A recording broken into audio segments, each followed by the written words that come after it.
Hi there, and a very warm welcome to Season 4, Episode 7 of PeopleSoup. It's Ross McIntosh here. Anyway, one day he arrived at the office like one of those American films with a coffee in his hand.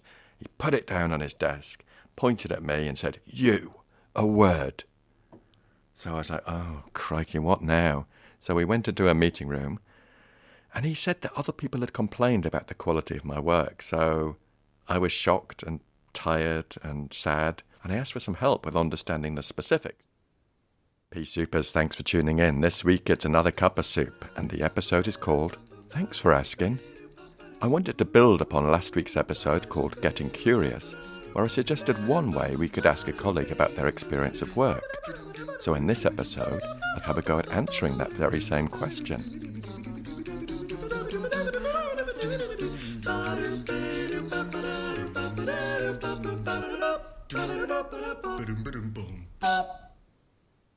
PeopleSoup is an award-winning podcast where we share evidence-based behavioural science in a way that's practical, accessible and fun to nourish your mind to flourish at work. And for those of you missing our fabulous guests, fear not, there are more coming to the airwaves very soon.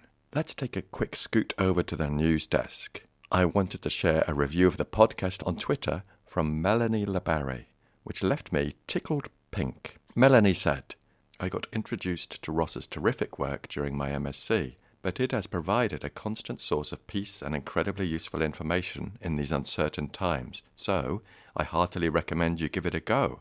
Brackets, also Ross has the most calming voice on the entire planet. Close brackets." Well, Melanie, thank you so much for that. I'm now extremely conscious of my voice and probably trying to go a little bit further down the range. I'm not sure why I did that. Anyway, if you do enjoy the podcast, I'd love it if you would subscribe, rate and review it. Whatever platform you're on, it helps us amplify our voice, reach more people with stuff that could be useful, and get noticed more in the all-important podcast charts.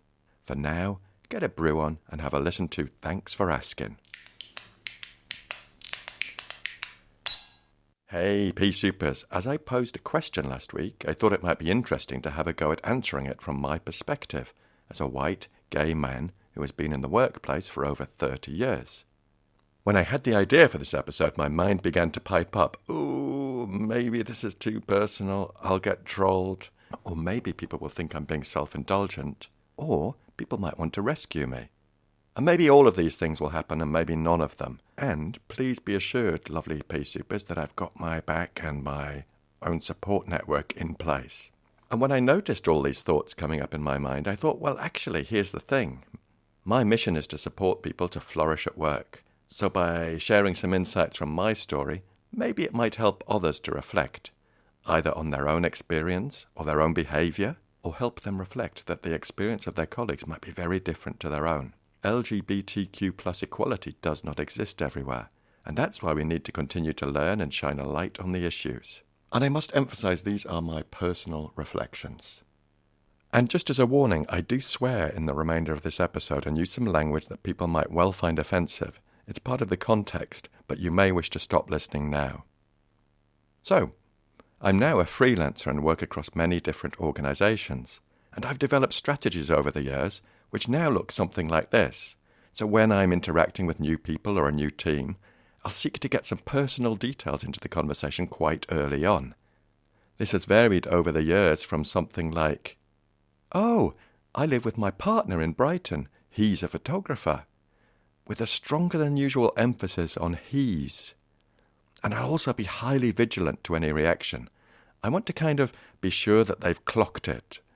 More recently, I'll say, "Oh, the other day my husband said to me," and I'll still be really vigilant for any reaction. There's always a bit of anxiety about what is, in essence, coming out to new people. And that anxiety is far less than in my earlier days in the workplace. This sort of uber-awareness also relates to the time at work before I came out as gay. Then, I guess, I was vigilant to not revealing who I was, to not leak anything that might make people think I was gay, which clearly would have an impact on my behaviour and energy at work. Let me share a couple of examples to show you what I mean. And these are from a period of my working life where I was in the closet, partly to myself and definitely to everyone else. So, let me take you back. Imagine a younger Ross working in a government department on a big IT project with a private sector partner. Now, there was a bit of a do involving a meal and drinks. And somehow I found myself in a group with the most senior people, both from the civil service side and the private sector side. They were chatting away, blah, blah, blah, blah, blah, blah, and I was anxious. How the heck had I found myself in this little circle? And I was trying to think how I could contribute, say something that would make me sound vaguely intelligent and insightful. Suddenly, one of them asked me for my opinion on an aspect of the project. I gave a response which wasn't bad. It certainly wasn't a disaster. And at the end of my response, I made a kind of funny observation with, I guess, a bit of a camp flourish. The head of the private sector company guffawed whilst he mimicked a limp-wristed teapot, one hand on his hip, the other like an ostrich neck, pointing at me for what felt like about an hour. Everyone else laughed. Around the same time, I had a boss, and she was a committed Christian. And in the early days, I really admired her for being so open about her faith and reflective. She belonged to a particular church, and I've looked up the definition of this church. It was a fellowship in the evangelical and Pentecostal charismatic tradition that lay emphasis on Bible-based faith and an ongoing experience of the Holy Spirit. And as you get to know each other in a small office, the conversations progressed. One of my colleagues used to ask our boss loads of questions about her faith. He was absolutely fascinated and intrigued. She had 2 sons, and one day my colleague asked, "What would happen if one of your sons came out as gay?"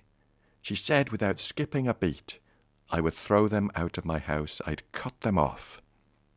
"Flippin' heck," said my colleague. "That's a tad extreme." The next one was several years later when I had come out to myself and started to tell some people at work. And incidentally, in the early days I used to frame those conversations where I was coming out to colleagues and friends along the following lines. "I've got something to tell you. I don't know how you'll react. It might change the way you feel about me or our friendship." So I was kind of almost apologizing for being gay and giving them a way out. And that's the way it was at the time. That's how younger Ross thought it was best to deal with this situation. And be assured I don't do that now, and none of those friends at the time had any adverse reactions in the catastrophic way that I was imagining in my mind. Anyway, I had this awful boss who was mega macho. Oh, he really, really was dreadful. He was sexist and most certainly homophobic. And he didn't like me or my work. And he used to call me out all the time for what he perceived to be shoddy work and laziness. Anyway, one day he arrived at the office like one of those American films with a coffee in his hand. He put it down on his desk, pointed at me and said, "You, a word." So I was like, oh, crikey, what now? So we went into a meeting room, and he said that other people had complained about the quality of my work. So I was shocked and tired and sad, and I asked for some help with understanding the specifics so I could improve. And he couldn't really help me with that. He said my work might be all right for George. The name has been changed, and George was the big boss, but my work wasn't all right for him. After all, did I know that George was a fucking shirt lifter, a bum bandit, and was as useless as I was? I didn't know what to do, PeopleSoupers. I couldn't work out how to complain, so I sought to move jobs ASAP, which thankfully worked and removed me from that situation. So pretty grim and shitty stuff happened. And I'm sure that things have improved for many people. They certainly have for me. And I'm sure that things along these lines still happen. A couple more illustrations, folks. So after I came out, there are still some examples. I was working on a big project. You see, there's a theme here, lots of blummin' projects. Anyway, the specification had changed, and we'd have to stay late as a team. So everyone was calling their friends, their partners, anyone they had arrangements with for that evening, to let them know they'd be late home. I came off the call and said to my boss, "Oh, I've called my husband. He's not started to prepare dinner yet." And my boss laughed and said, "You said husband. You meant to say wife." And I said, No, I meant what I said. And he continued. He said, "No, listen to yourself. You said husband." And he continued to laugh. And I said, "Look, I know what I said. Maybe you should listen to yourself." By this time, the whole room had gone deathly quiet. And then in that really awkward moment, the penny dropped for him and he was probably more mortified than I was. And a final one.